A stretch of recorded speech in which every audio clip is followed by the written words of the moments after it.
À la recherche de Sophie par Amilcar Mata. Chapitre 4. Les chimères italiennes à tête de lion. Chimère. En rentrant chez lui, Pierre s'est soudainement rendu compte de la complexité de cet indice. En effet, les précédents indices paraissaient bien plus faciles. Chimères italiennes à tête de lion, dit-il en soupirant. Où est-ce que je vais trouver ça dans tout Paris? En rentrant chez lui, il croyait que c'était simplement l'ambassade italienne. Il s'est dit qu'il allait avoir, grâce à un outil sur Internet, les photographies de la rue et que ce se sera rapidement trouvé.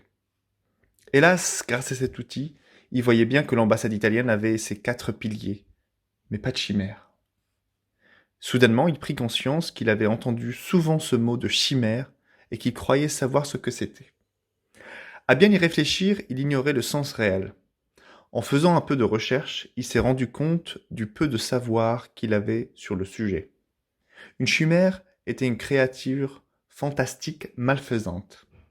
C'était un mélange ou hybride entre le corps d'un lion, la tête d'une chèvre sur le dos et une queue de serpent. Elle était la mère du sphinx et du lion de Némée. Il se demandait si c'était lié à l'Hercule qui soutenait le pont de fer. Après 1 heure de réflexion et beaucoup d'échecs, une idée surgit de son esprit. Et si c'était un monument italien? Sans succès, il se mit à réfléchir intensément. Puis il pensa au quartier où ils s'étaient rencontrés. Elle semblait rester dans une zone restreinte, autour du quartier d'opéra. Probablement là où elle travaillait, ou bien là où elle vivait. Il prit une carte des lieux adjacents. Il pensa à la station Rome, qui pouvait être le lieu de son indice. Ce n'était pas trop loin. En vérifiant grâce à son outil sur Internet, il ne trouva rien. Excédé, il referma son ordinateur. N'ayant pas faim, il partit directement dormir, contrarié. Après s'être retourné des centaines de fois dans son lit, excédé, il se leva. Je ne trouverai jamais le chemin, se dit-il. Il avait peur de ne pas la rencontrer de nouveau. Étrangement, aussi bizarre que cela puisse paraître, il tenait à cette mystérieuse Sophie. Il avait du mal à expliquer pourquoi. Soudain, il sursauta en s'exclamant tout seul. « Le chemin! Non, la rue !» Et courut vers le salon pour prendre son ordinateur. Et là, devant ses yeux, il chercha la rue de Rome. Effectivement, elle existait.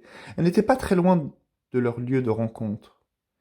Il scruta tous les immeubles un à un, et il y en avait beaucoup. Il y avait plein de mascarons, statues sur les façades d'immeubles, mais pas de chimères. Il se dit qu'il y avait peut-être d'autres villes italiennes.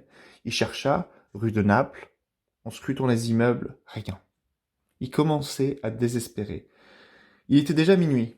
Rue de Venise, même vérification, toujours le même échec. Il faillit jeter l'éponge. Il se dit qu'il chercherait la dernière ville, puis qu'il allait dormir ensuite. Il était presque 1 heure du matin. Cette aventure commençait à lui coûter beaucoup d'énergie. La rue de Milan semblait toute petite, donc il s'est dit que ce serait rapide de tout visiter. En cherchant un peu ébahi, il sursauta un moment. Il ne croyait pas ce qu'il voyait. Est-ce que c'était une chimère? Une tête de lion? Oui. Une queue de serpent? Ce n'était pas clair. Pas de chèvre, dit-il pensif. Épuisé, il se dit « Allez à Jacta Est », s'exclama-t-il. Maintenant le sort est jeté. Ou les dés sont jetés. Il pariait que c'était le bon indice. La chèvre. Le lendemain, un peu avant 19 heures, devant le lieu, il est extrêmement anxieux. Il pensait que malgré toute cette énergie investie, tous les rendez-vous décalés pour pouvoir être présent à 19 heures tous ces jours, il risquait toujours de ne pas être dans le bon endroit. Attendant, la mine un peu dépitée, il ne la croyait pas venir. Il se décida à scruter cette sculpture murale de chimère. Du moins il espérait que c'était une chimère, car il manquait la tête de chèvre sur le dos. Et il y en avait des 2 côtés au-dessus de la porte du 24 rue de Milan.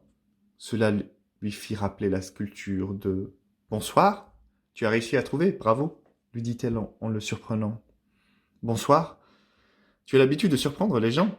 dit-il sans réfléchir. Que les gens que j'aime bien, dit-elle d'une traite, avec un grand sourire. Ce sourire le désarma et il se mit à sourire lui aussi. Tu as triché, dit-il avec une moue. Ce n'est pas une chimère, mais pas du tout. Et j'avais envie de te revoir, dit-il avec un regard enflammé. Ah bon? Pourquoi ce n'est pas une chimère? Dit-elle en soutenant son regard. Un peu troublé, il se détourna et lui montra les deux chimères au-dessus de la porte. Il lui manque la chèvre, dit-il désabusé, frustré de l'imprécision de l'indice qui a failli l'empêcher de la revoir. Elle se mit à rire d'une belle voix, claire, à travers toute la rue déserte. C'était beau et impromptu à la fois.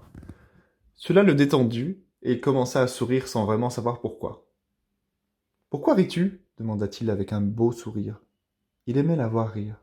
« Je sais qu'on est en France, mais voir une chèvre dans une statue, dit-elle un peu trop sûre d'elle. Tu te moques de moi, ça me vexe, dit-il, puis il cessa de sourire. Pardon, ce n'était pas du tout mon but. Pourquoi tu parlais de chèvre dit-elle en résistant de sourire. Une chimère est un hybride entre premièrement le corps d'un lion, dit-il en montrant son pouce, deuxièmement une queue de serpent, en montrant l'index, et troisièmement la tête d'une chèvre sur le dos, dit-il triomphalement en montrant le troisième doigt. Elle est où la chèvre, Sophie? L'utilisation de son prénom le surprit. Il pensait dire mademoiselle à la place. Quelle passion! dit-elle avec un beau sourire qui se voyait même dans l'éclat de ses yeux. Effectivement, je me suis trompée. Est-ce que tu me pardonnes? dit-elle avec une moue féline. Il rougit. Il sentit qu'elle avait remarqué. Viens, j'ai un truc à te montrer, dit-elle en remontant la rue. Non. Je ne sais rien de toi, dit-il d'un air fâché. Que veux-tu savoir? lui dit-elle en se tournant qu'à moitié. Elle était superbe avec ses cheveux noirs, longs et lisses. Cela lui prit quelques instants pour se ressaisir et poser une question. Il avait des centaines de questions à poser, mais il n'avait pensé à aucune en particulier. « Que fais-tu dans la vie » dit-il en se rendant compte du ridicule de la question. « Je te répondrai en marchant, si tu veux bien, » dit-elle conciliante. Il enjoignit le pas. « Eh ben, c'est une question difficile. Je fais plein de choses dans ma vie, mais tu penses probablement à mon travail, n'est-ce pas » dit-elle en marchant. « Oui, » dit-il niaisement. Elle sourit. « Attends, je retrouve ce que je cherche et je te dis ensuite, sinon on va se perdre, dit-elle en recherchant les noms des rues sur les immeubles. Ça me va de me perdre avec toi, dit-il sincèrement en regardant les immeubles. Cela semblait la toucher profondément. Elle essaya de cacher son émotion, mais fut tranquillisée, car il regardait les noms des rues, probablement pour l'aider, même s'il ignorait où ils allaient. Il remonta la rue Amsterdam calmement. Eh ben, on en fait du voyage avec toi. Milan, Amsterdam et là Liège. Tu ne trouves pas que ça va un peu vite dit-il espiègle. Elle le regardait avec un beau sourire mystérieux. Je suis architecte. Et toi dit-elle en remontant tranquillement la rue, comme si elle dégustait ses instants. Architecte? C'est pour cela que tu aimes les immeubles, dit-il mystérieusement. Elle n'insista pas et continua à marcher. Je suis dans les banques assurances en conservant un mystère. Il pensait qu'elle allait lui poser plus de questions, mais non. Voici la rue Jules Lefebvre, dit-elle en l'empruntant. Quel âge as-tu dit-il penseur. Est-ce que c'est important dit-elle. Pas vraiment, répondit-il, en prenant conscience du ridicule des qualificatifs qu'on utilise pour définir une personne. Fresque de la famille. Puis ils continuèrent leur marche dans un silence serein. Peu à peu, ils étaient détendus l'un avec l'autre, et un peu de silence ne les gênait plus. Ils remontèrent la rue de Clichy, et là, elle lui indiqua une superbe fresque d'une famille avec 2 enfants. J'adore la petite main du bout de chou qui tient des 2 mains le visage de la mère, dit-elle en lui indiquant la fresque. Il l'admira quelques instants. C'est beau. Une douceur se dégage aussi du père et de la petite.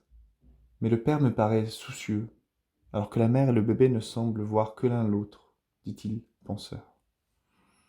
J'aime bien ce théâtre intimiste, caché dans cette ruelle, enfin cité, Mentier. Est-ce que tu aimes le théâtre dit-il.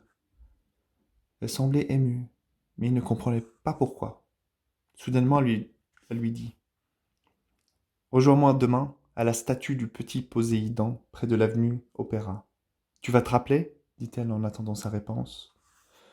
Oui, demain, 19h, à la statue du petit Poséidon, près de l'avenue Opéra, dit-il un peu désabusé de la fin de leur rencontre.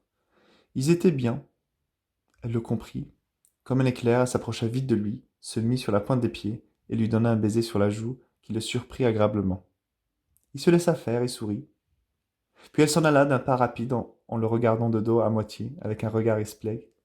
Il l'admirait partir, ému, rêveur. Pour une fois, il connaissait l'endroit du prochain rendez-vous, puisqu'il l'avait découvert par hasard l'année précédente. Cependant, à chaque rendez-vous, il voulait découvrir de plus en plus de choses sur Sophie. Il aimait son audace. Toutes ces rencontres romantiques étaient très originales. Il dormit cette nuit-là d'un sommeil profond et agréable.